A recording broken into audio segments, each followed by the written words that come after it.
Inilah Injil Yesus Kristus menurut Yohanes, dimuliakanlah Tuhan. Sekali peristiwa, Yesus berkata kepada orang-orang Yahudi yang percaya kepadanya, "Jikalau kamu tetap dalam firman-Ku, maka kamu benar-benar murid-Ku, dan kamu akan mengetahui kebenaran, dan kebenaran itu akan memerdekakan kamu." Jawab mereka, "Kami adalah keturunan Abraham, dan tidak pernah menjadi hamba siapapun. Bagaimana engkau dapat berkata kamu akan merdeka?" Kata Yesus kepada mereka, "Aku berkata kepadamu, sesungguhnya setiap orang yang berbuat dosa adalah hamba dosa. Dan hamba tidak tetap tinggal di rumah, yang tetap tinggal dalam rumah adalah anak. Tetapi apabila anak itu memerdekakan kamu, kamu pun benar-benar merdeka. Aku tahu bahwa kamu adalah keturunan Abraham, tetapi kamu berusaha untuk membunuh aku karena firman-Ku tidak beroleh tempat di dalam kamu. Apa yang kulihat pada Bapa, itulah yang kukatakan. Seperti halnya kamu melakukan apa yang kamu dengar dari bapamu." Jawab mereka kepadanya, "Bapa kami ialah Abraham."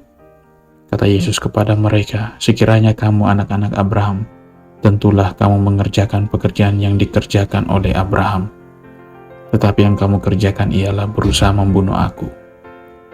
Aku seorang yang mengatakan kebenaran kepadamu, yaitu kebenaran yang kudengar dari Allah. Pekerjaan yang demikian tidak dikerjakan oleh Abraham. Kamu mengerjakan pekerjaan bapamu sendiri." Jawab mereka, "Kami tidak dilahirkan dari zina. Bapa kami satu, yaitu Allah." Kata Yesus kepada mereka, "Jikalau Allah adalah Bapamu, kamu akan mengasihi aku, sebab aku keluar dan datang dari Allah, dan aku datang bukan atas kehendakku sendiri, melainkan Dialah yang mengutus aku." Demikianlah Injil Tuhan.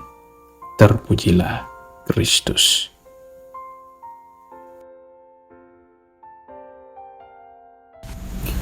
Teman-teman yang terkasih, ada sebuah cerita tentang seorang pengusaha yang sukses. Saking suksesnya, setiap kali ia ingin melakukan seminar, banyak orang sudah bertanya-tanya. Pada suatu saat, ia pun mengadakan seminar dan banyak orang sudah beramai-ramai mendaftar untuk mengikuti seminar itu. Maka tibalah hari hanya seminar itu diadakan. Ada sekitar 100 orang yang siap mendengarkan ceramahnya, yang siap mendengarkan apa tips-tips menuju kesuksesan.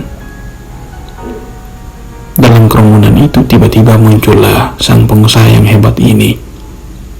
Ia maju, ia berdiri di hadapan mereka dan memegang sebuah palu.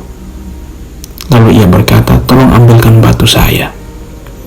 Ia mulai memegang batu itu dan ia menggunakan palunya untuk memukul batu itu. Ia tidak berkata-kata apa lagi. Ia hanya memukul batu itu terus-menerus. Saking jengkel dengan perbuatannya, banyak peserta seminar mulai mengundurkan diri. Dari 100 orang berkurang menjadi 90 orang. Dari 90 orang berkurang menjadi 80 orang. Tetapi seiring berjalannya waktu, 30 menit, 1 jam, pembicara ini tidak berkata apa-apa. Ia hanya terus memukul batu itu, memukul secara konsisten. 1 jam berlalu, 2 jam berlalu, dan pesertanya hanya tinggal 20 orang. Namun ia terus memukul batu itu, memukul secara konsisten. Dan akhirnya batu itu pun menjadi pecah. Setelah itu, ia pergi mengambil mic dan ia mulai berbicara. Teman-temanku sekalian, inilah yang membuat saya sukses. Ketika saya bisa melakukan pekerjaan saya secara konsisten. Lalu menurut kalian, Pada pukulan berapa batu ini menjadi pecah? Tadi kalau saya hitung-hitung, saya memukul sekitar 1000 kali.